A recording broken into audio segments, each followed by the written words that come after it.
Book 8, The Last Day, Chapter 5, The 34th Day of Planting, A Very Long Day, Part 7 of 12. Shem rode to the estates with mixed emotions. The same old thrill he always felt when he sneaked around and started rumors was still coursing through him, but it was greatly tempered by what he feared would be coming next. He rode past his bright yellow house, giving it one last loving look, in case it was his last look.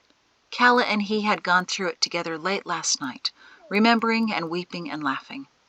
And he continued on to the barn, where Zadok stood, momentarily startled by his father's appearance in uniform.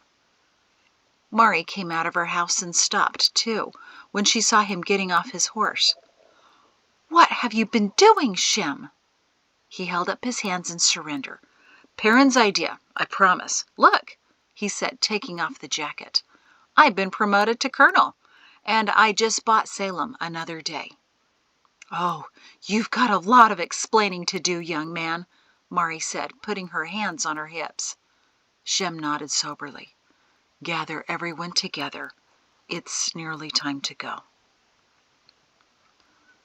"Now, Leonard, there's nothing to worry about," Po Healy said as he led the quivering guide up the stairs to one of the many bedrooms.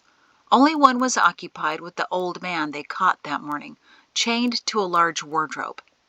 "Right in here, Leonard. This one's nice. Take off your pack and sit down." Leonard dropped his pack, sat on the soft bed, and flopped back on it helplessly. "Po, I can't do it. Can't you feel him? He's everywhere." Po rummaged through Leonard's pack, pulling out the silk clothing. "Feel who, Leonard?" "Him!" Leonard wailed, sitting up. "Perrin Shin!" Po stopped. "I know. His spirit is everywhere, isn't it?" "Po, Afra was right. They made it out to here. I was just thinking about it, and really, Salem isn't that far from Edge. They probably could make it in a day in the right conditions. In less than a day if there were no blasted walls." Po shook out Leonard's guide outfit. I know. I came to the same conclusion. But, Leonard, I know for a fact that Colonel Shin is dead," he said sadly. "A long time?" Po shrugged. Considering Leonard's unstable condition, he thought it wise to say nothing about Jatesy's recent visit, or what she suggested about Leonard Croupp's former schoolteacher. Learning that the woman he unintentionally framed for treason was possibly alive just might send Leonard over the edge. "Look, Leonard, it's not as if you'll be commanding the army or calling the shots. It's very simple. You are the chosen guide. The chosen guide has helped General Thorne find Salem. The rest of the Salemites are hiding at their temple, actually behind it, in a canyon. There may be some in the army that are a bit skittish about attacking an area considered sacred. You will go to the front of the temple, declare that it is the Creator's will that the army defeat Salem, claim the temple for Idumea, then stand back and let everyone else do their thing. You don't even have to wear a sword." Leonard had started nodding, but changed to shaking his head. "But what if the Salemites attack me?" "Don't worry, they're very ineffective."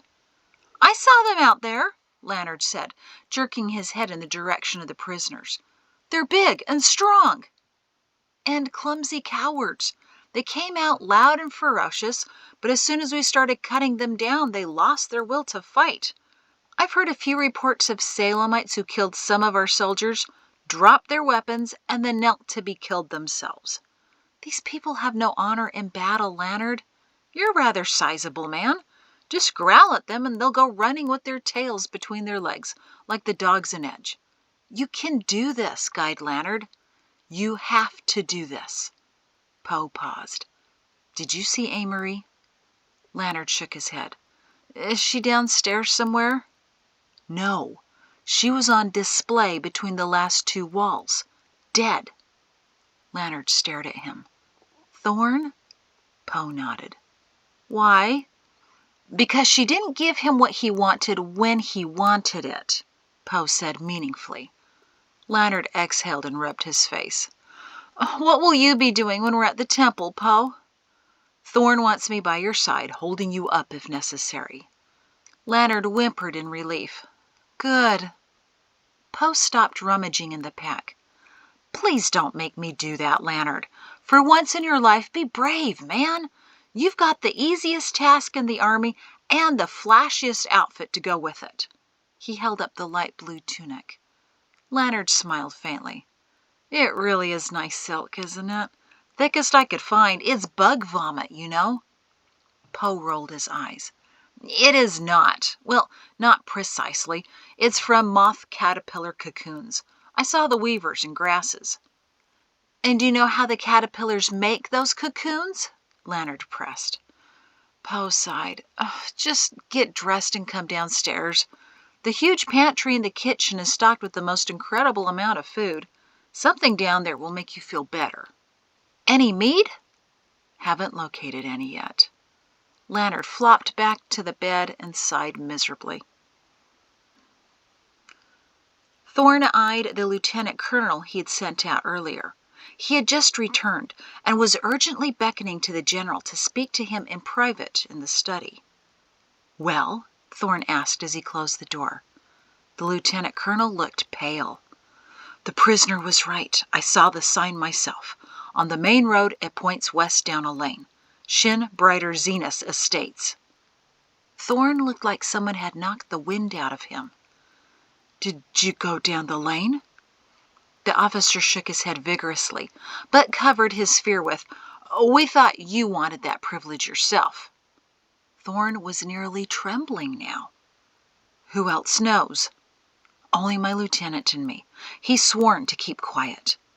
Thorn paced the room, his eyes darting back and forth. The lieutenant colonel waited patiently, nervously. "They may be already gone," Thorn mumbled. "Or maybe they're staying to see what happens." "Sir, we found a few horses," the officer said. "Brought one back for you." Thorn stopped pacing and looked up at him. "I need to see that sign myself. Take me there." Pato shook his head in amazement. "Shem, you are indeed one of the bravest, if not the craziest, men I've ever had the privilege to know." Shem shrugged while everyone else chuckled between their bites of a hasty midday meal. Except for Esther, sitting next to him at the table. "Mama won't be happy, Papa." Shem put his arm around his daughter. "I think it's you who's not happy that I'm wearing this uniform. Your mother would have been trying to chase me down again. I think this is why the Creator told her to stay up there instead. She would have wanted to play my prisoner or something." Everyone laughed again, and Esther smiled. "Probably true." Shem looked across the table at Pato. "Feeling rested?" Pato nodded. "Yes, much better. We're just waiting on one more person." He glanced at the window where Jatesy watched earnestly, nibbling on her sandwich and fretting about her son who was the same age as young Pear. "Cephas knows the way, Jates," Pato gently reminded her. "We talked about every contingency last night. If we're not here, he knows to go up." "But you said he'd be back by midday meal," she said.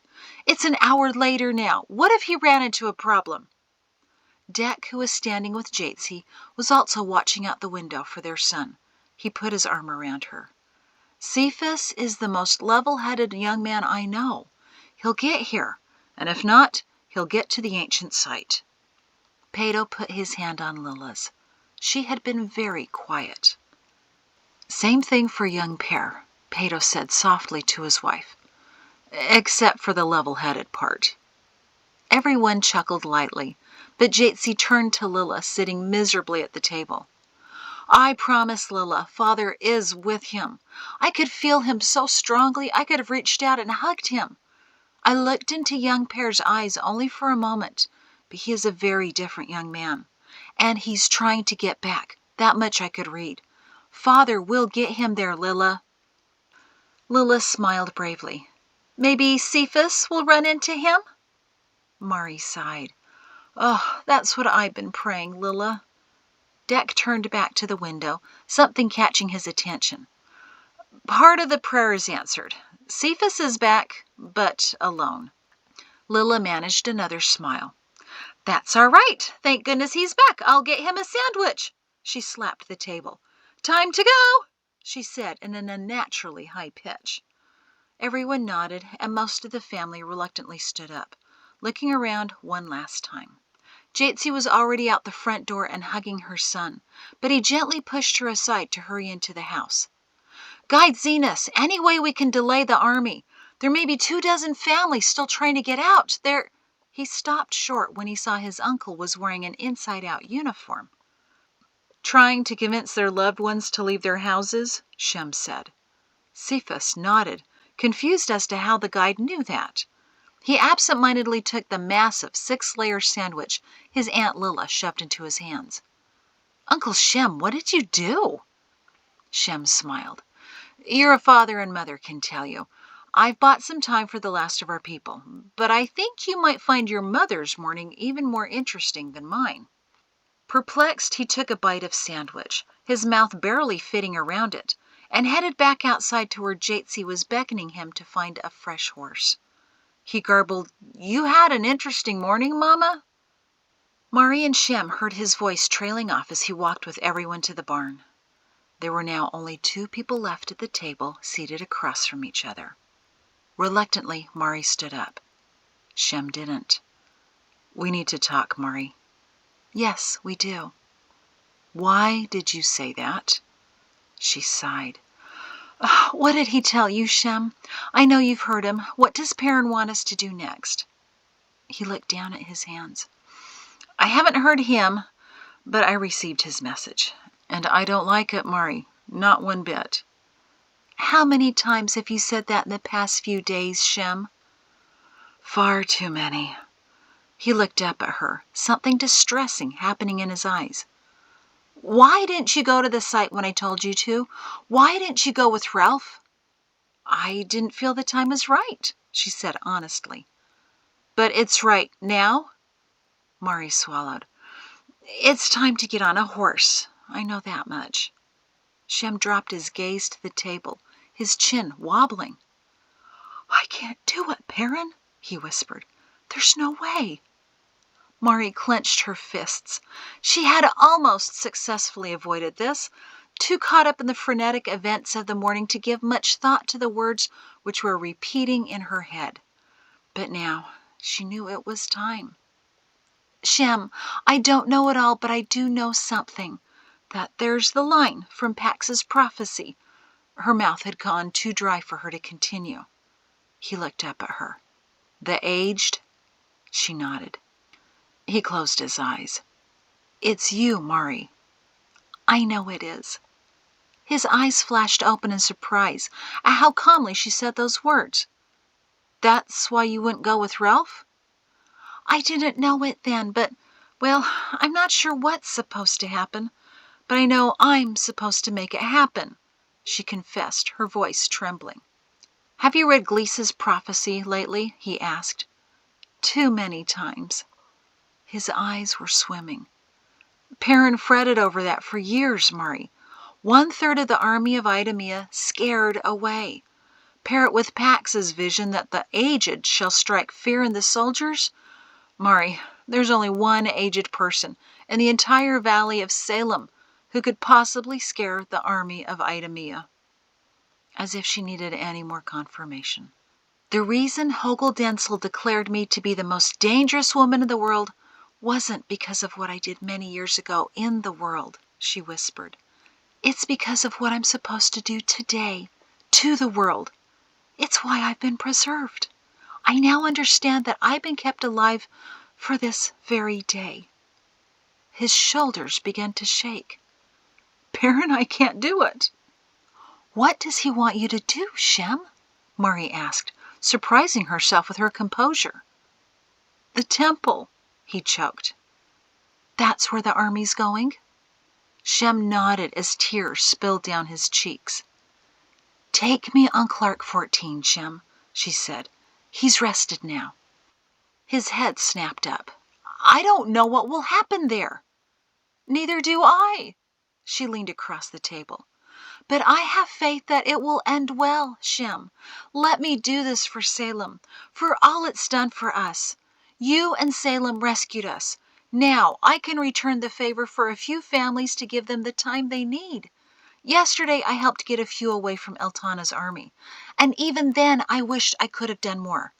Well, now I can." Peto stuck his head in the door.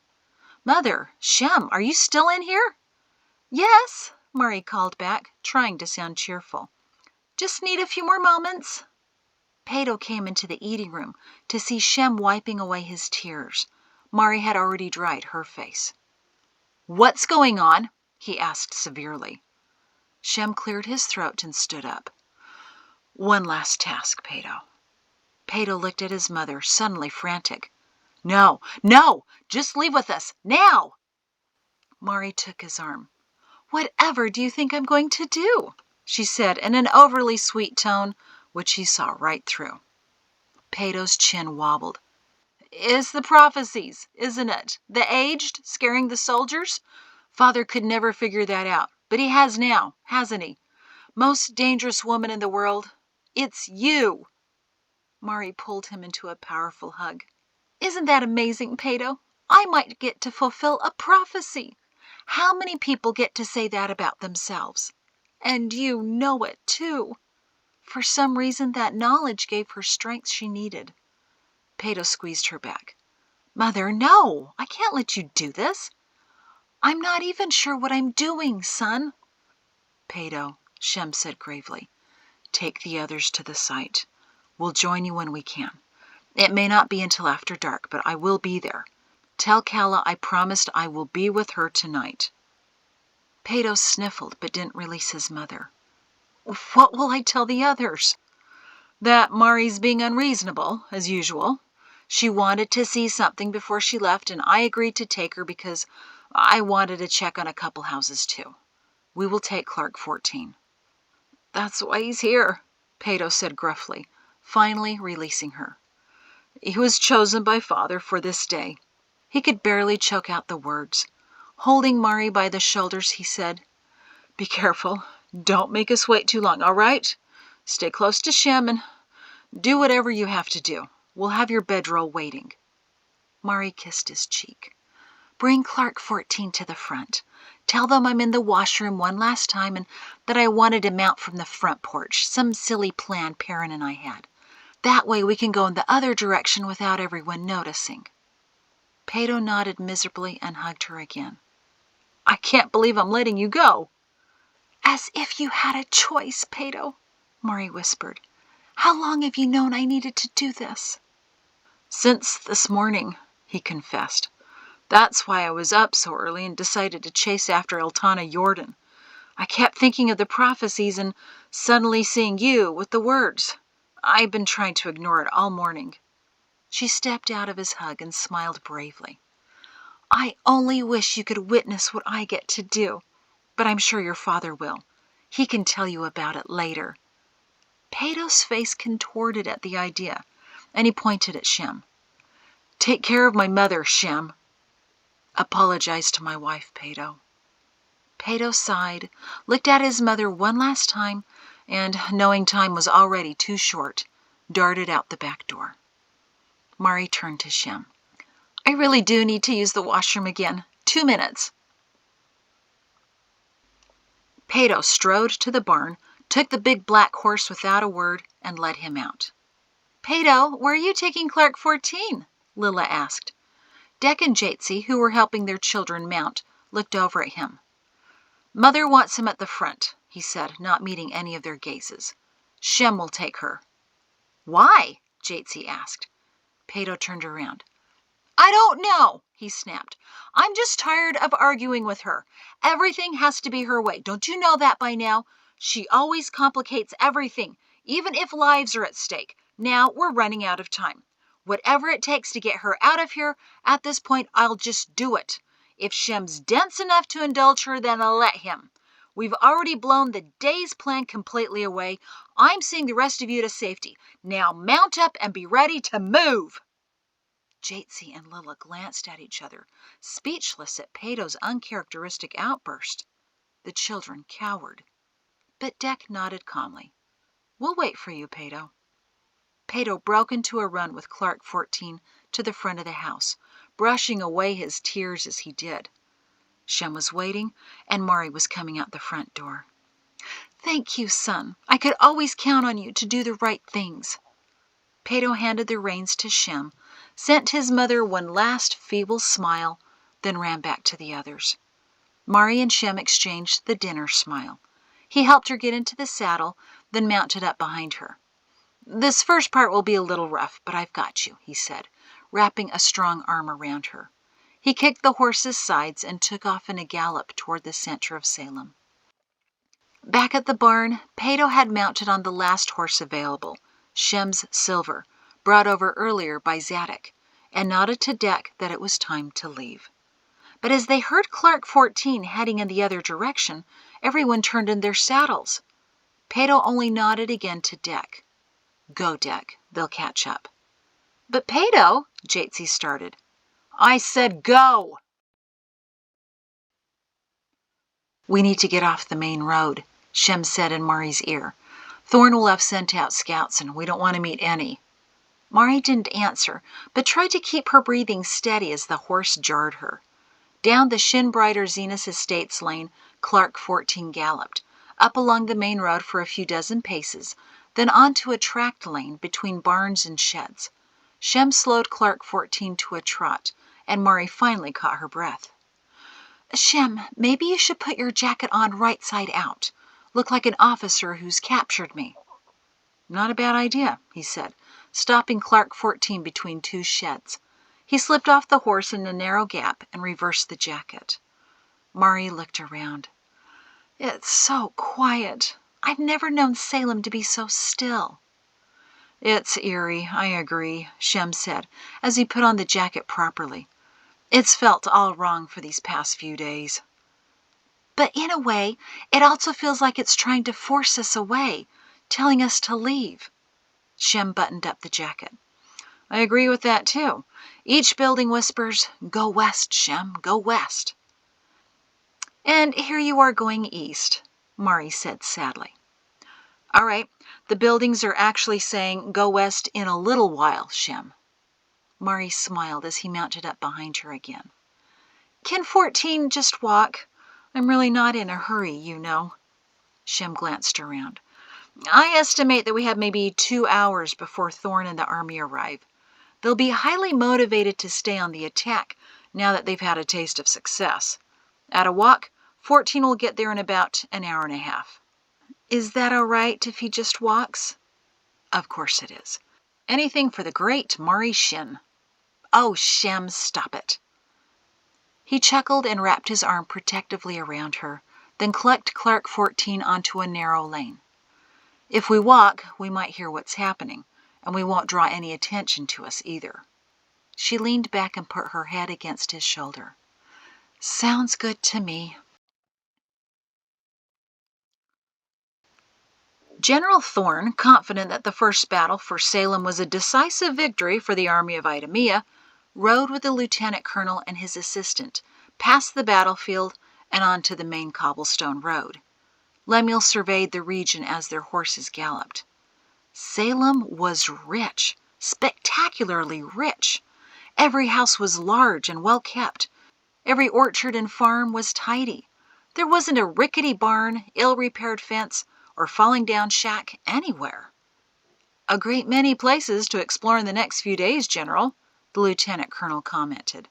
"It seems to go north for many miles, too." Thorn nodded.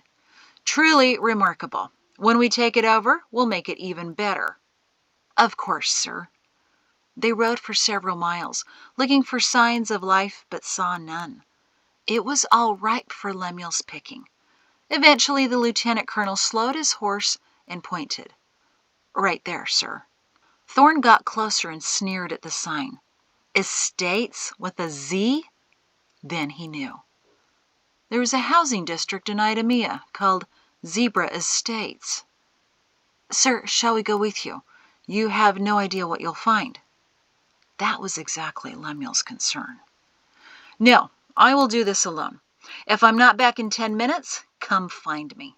Everything is abandoned anyway." He kicked his horse into a trot and headed down the lane, scanning the perimeter for movement. There was none except for a stray dog and a few wandering chickens. After a minute he saw another sign, much larger, spanning the entire lane and supported on tall timbers above the road. Shin Brighter Zenith Estates. Begun 3:38. End never.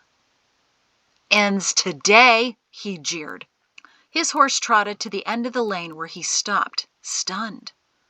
There were two large houses, one painted a deep red, the other weathered gray wood with window boxes. Each had a large second story, then additions on the sides. Back between the houses was a massive blue barn, the door swinging in the breeze. Cautiously, Lemuel looked to his left. There stood a tall tower with a black banner waving, and beyond it was another large house, painted bright yellow. Along the lane leading to it were two smaller houses, each painted a different shade of yellow. He again faced the two large houses. Behind the gray one was a sprawling orchard, and further on were several smaller houses painted in various hues. Beyond the red house was a small herd of cattle, grazing on the earliest green sprouts, immense fields stretching behind and leading up to the rolling hillside. Lemuel could hardly take it all in. It had been theirs, all of it. All this time, just over the mountain, they had been here. He rode up to the gray house and leaned over in the saddle to look in the windows. Furniture to hold 20 people and... He reared back, startled, his breathing rapid. No, only paintings. They were faces, just paintings of faces. The realism and accuracy of the artwork was far more splendid than anything in the world. The thought drifted by that he should find an artist to do a portrait of himself before he killed all of the Salemite prisoners. Taking a few deep breaths, he regained his composure and peered again into the windows. Faces, dozens of them. For a moment he was tempted to leave the horse and walk into the house, but even though the images grinned at him, something refused to let him enter. But he could just make out them, as they must have looked when they first arrived. Then another, a little older, and with small children on their laps. Then older still, of him looking in the distance, with her looking directly at the painter, her head resting on his chest as if she were proudly displaying a possession. The horse backed up, agitated, and Lemuel swung it around. He found himself in front of another set of windows and peered in. A massive painting of a ruin, and even though he couldn't see them clearly, he knew they were there, those small blotches leaning against a pillar. He glanced at the red house across the way, most likely just as spacious and full, and he felt strangely sweaty and clammy. A large boulder positioned between the two properties caught his eye. Something was carved on it, and around it were additional stones, all roughly the size of kickballs, each with something painted on it. He walked his horse over to the boulder and stopped when he saw the words, Perrin Shin, 291 to 363. Lemuel stared at the death date. 2 years ago. Only 2 short years ago. He gaped at it for a full minute, various emotions racing through him. Fury that the colonel survived. Shock that he was there until 2 years ago. Grief that he missed him by only 2 short years. All that time, he was just over the mountain. He'd been so close for so long. Lemuel cleared his throat and shifted in the saddle. He glared at the stone now, reading the rest of the words carved deeply and more skillfully than anything he'd seen in Idumea. Beloved son, husband, father, grandfather, great-grandfather, brother. Lemuel stopped at that one. Brother? Perrin was an only child. Who would call him brother? A churning in his gut told him who. He read the next word. Uncle. The only way Perrin could be an uncle was if his so-called brother became a father. Lemuel's stomach twisted again. Friend, Pugga, son of the Creator. He didn't expect to feel such a confusion of responses at this moment. Triumph, regret, pain. To distract himself, he started reading the words on the rocks placed on top, around, and below the massive boulder. Some were painted carefully, others more sloppily. Some of the names were familiar: Ralph, Jatesy, Decet, Pato. Others he didn't know: Cambo, Canthe, Esther. Other rocks had small handprints with names written carefully underneath: Fennec, Gersh, Raquel, Rachel, likely grandchildren or great-grandchildren. Lemuel's gaze rose to the top.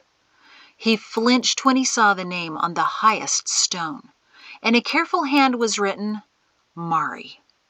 He felt very hot. There she was, sitting on top of everything in prominence. No death date next to her name. Not yet. He searched the other stones in earnest and paused at the name Lek, then saw one he was looking for in familiar handwriting: Young Pear. His mouth filled with the taste of bile as he continued to read stone after stone, searching. Halling, Ereliz, Heise, Wes, Hogel, Zadok, Yanali. Then he spied it at the bottom. A smaller stone labeled Kala rested upon it, but the larger bottom stone bore only 4 letters, printed clearly but small: Shem. Lemuel gripped the reins tighter as his mouth filled. He spat all he had on the rock, then filled his mouth again and fouled the rock bearing Mahrree's name. "How dare you!" he shouted at it. "I'll find you, you sow! You'll pay, all of you!" Lemuel wheeled his horse around, but one more larger stone, set to the side of the boulder, caught his eye. He twisted in the saddle and looked at the words carved on it: The Cat, 336 to 350. Lemuel squinted at it. The cat? He remembered as he looked at the date of birth: 336, the year of the Moreland offensive, the year he was sliced by a garter and Perrin saved him, the year he sent to scrawny Kenton to Jatesy, because his mother said giving girls baby animals brings out their mothering instincts, and they go looking for someone to be a father. They took the cat with them. Lemuel had searched the burned-out ruins of their house for weeks after they were gone, on the off chance of finding the cat still lurking. It wasn't there, nor at the Briders' looted farm. Lemuel assumed it had run away or died. But they took it with them. Not only that, they buried it and marked its grave with a carved stone. The sentiment struck Lemuel oddly. Suddenly he was a 23-year-old officer again, remembering how he felt for the colonel who had shown him more kindness than his own father ever had.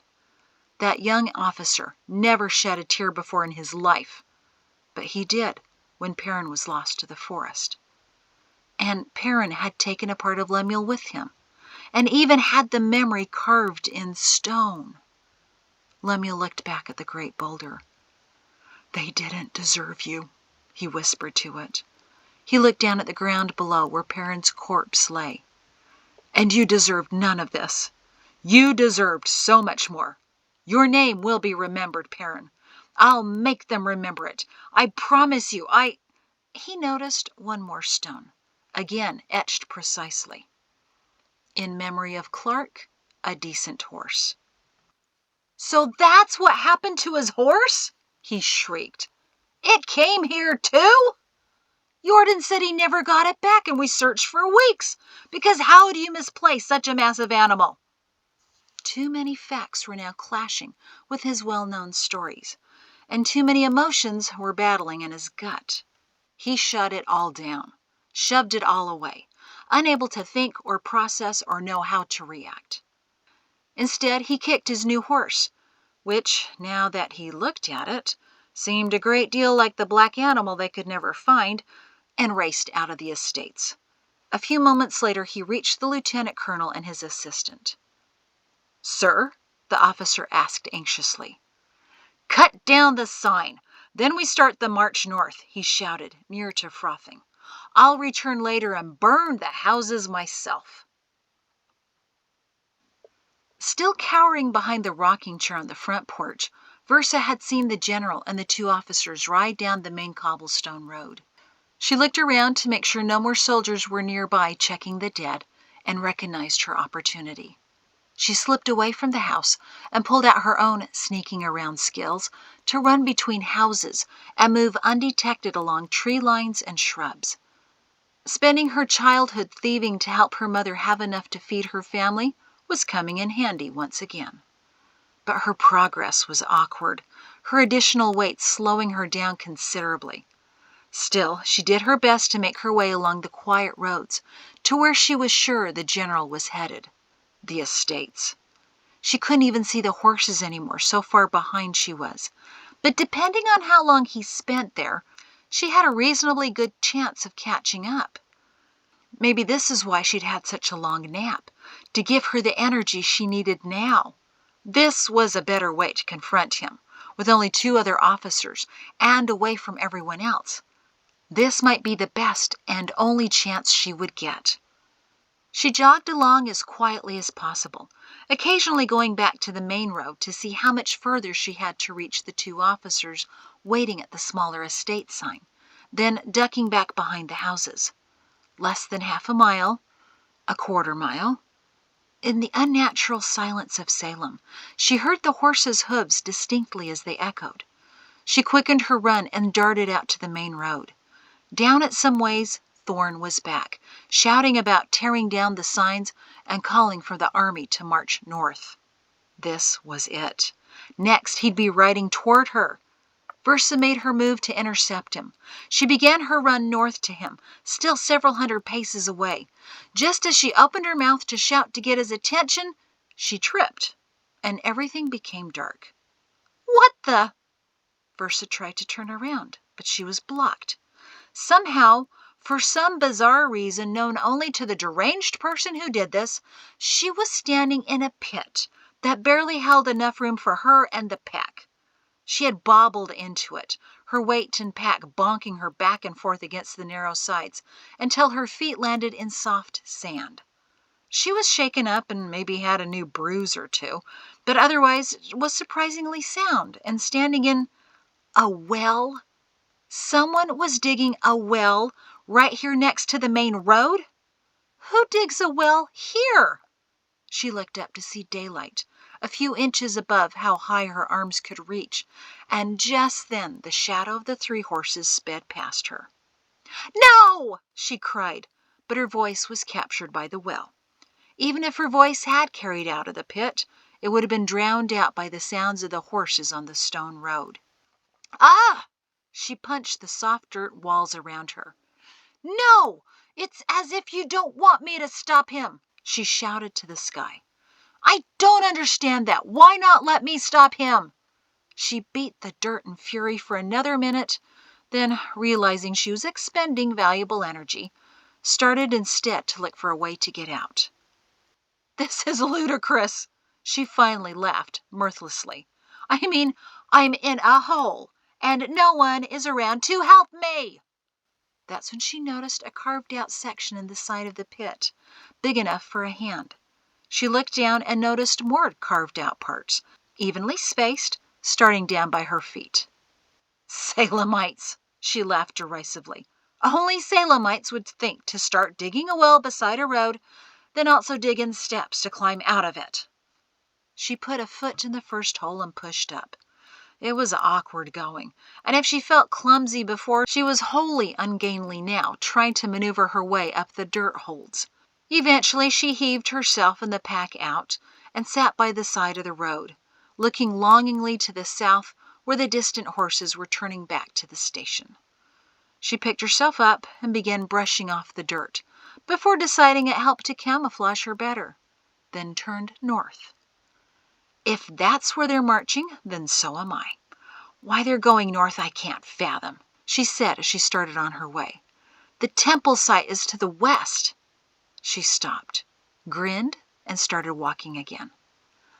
"Unless they think everyone's at the current temple site, which is to the north." I could make it there in about 1.5 hours. She looked behind her. And they're about half an hour behind me? Yes, this is why, right? She looked up to the sky. A better plan at the temple site? If I wasn't here, then I wouldn't have heard that they're going north. And that's what you wanted me to hear, right? She rubbed her hands together. I've still got a chance.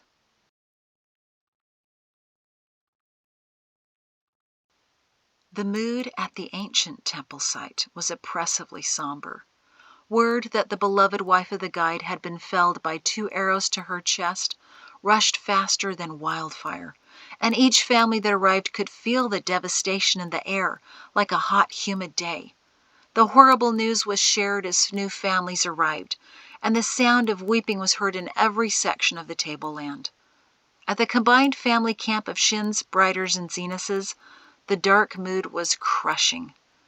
Calla Travato Zenos's body lay on the ground, covered with a white blanket, except for her gentle face. Quietly, Salemites streamed by at a respectful distance, trying to comprehend the tragedy. Her daughter Miki lay by the body, weeping to dehydration, while Clyde could do nothing more than keep a protective hand on her shoulder. At Calla's feet, her sons Lek and Boscos held each other as they shook with great, racking sobs, their wives kneeling behind them with their arms wrapped around them. Their 5 children were nearby, cradled by relatives while they cried. Calla's 4 sisters were clustered opposite of Miki, touching the white cloth and weeping as their husbands and children and many more of the Zenas clan sat further behind, holding each other. Grandma Travata was in a surgery tent by the ruins, being tended to by doctors after she passed out in horror after seeing her oldest daughter. Around the Zenuses sat the rest of the Shin and Brighter families, tears streaming down their faces as they watched their cousins so deep in mourning that they couldn't yet be comforted, and waiting for the first indication of what they could do to help. 3 of Shem's assistants stood to the side, talking quietly and answering questions for those just arriving. They tried to intercept everyone who came to mourn, making sure no one bothered the Zenas children. Another assistant sat where refugees emerged from the roots, waiting for the arrival of Shem. At one point, one of the assistants suggested to Salima that he ride down and find Guide Zenas and the other 3 children to deliver the news. Salima put a stop to that. He needs to be the guide right now. There's nothing he can do for her. Telling him down there will only make his ride up here even more distressing. He can't handle that right now. Just keep watch for him, for all of my family. Let us tell them when they arrive. There was no way that this very long day could get any worse. Shem and Mahrree had ridden in silence for a few minutes, both lost in thought. Finally, Mahrree said, "Tell me about this morning, of Perrin's dream about you." He sighed. "Ugh, you don't really want to hear about that, do you?" "Shem, what else do you think is on my mind? Distract me. You always could drive me to distraction." He chuckled. "All right. Well, I really didn't understand what Tuma and Hugh meant. You see, Tuma Hifadi had told me years ago that I should always remain a soldier, never turned in my resignation, and that someday I would need to claim that authority. Hugh Gleese clarified that later. About a year before we all left Edge, he said that when I did vanish, I should just slip away like everyone else, and remain a sergeant major, with the rank and seniority it affords. I thought, all right, whatever. I didn't think anything about it, not until later when Hugh had his stroke, days before he passed away." Shem's voice grew husky at the memory. "I went to see him late at night once he was awake again. His speech was so slurred, we struggled to understand him. But he said I needed to get ready. Being the assistant who had served the next longest, I would be the next guide, but I really didn't want to be. I came home with a very heavy heart. When I woke up late that morning, Perrin was sitting in my bedroom, waiting. Scared me to death." He chuckled. "Calla had let him in, hoping he could say something to comfort me. He didn't. He said he'd been up for hours, unable to sleep after a dream he had. It was before the last day. His voice quivered again. And Perrin dreamed that a group of soldiers had made their way to the cliffside. No Salemites up there were to fight, we know that. But he saw one man who was something other than a Salemite, running to help. Perrin didn't see his face at first, but he killed all but one of the soldiers, so that no one else had to lift a weapon and violate the Creator's decree that the temple site remain a haven for his people, free of violence. Perrin then said that the man turned around and he saw it was me. I had even ridden in on a white horse, he whispered. As a soldier, I was still allowed to fight. Mahrree patted his hand that held her waist. Oh, Shem, you did it! And even chose the right horse. She could feel him shrugging humbly behind her. I don't think you know this, but after Perrin's dream, he and I sparred a few times a year in my barn. We had 2 sticks that were just the right length and close to the right weight. Just to keep in form, you know, he said apologetically. No, I didn't know that. A couple of times we bruised each other, he admitted with a chuckle. So we made up stories for our wives about how that happened. The last time we practiced was about a week before our last marking party, right before he left us. Mahrree, he was still so strong and fast. So fast. She smiled at the image of the 2 grandfathers sword fighting with sticks. Oh, I wish I had known. I would have loved to watch. How remarkable. This whole day, Shem, is just remarkable. It's the longest day I've ever experienced, that's for sure, he said wearily. Mahrree patted his hand again. It can be as long as it wants. Right now, it's very good. Perrin never told me that dream, you know. I figured as much. Usually he told me everything. It wasn't meant for you. But apparently he told Jothan, too, or I never would have received the message to go up there. And you told Calla, right? Perrin did, he said drearily. That's why she forced me up there. Let's see. You've been a guide for nearly 9 years now, so that's how long she's been waiting for this day. Probably, Mahrree chuckled. I can hardly wait to ask her what she thought. I hope she saw what she wanted to see. Shem groaned behind her. And that is the end of part 7 of 12, chapter 5, A Very Long Day. Thank you.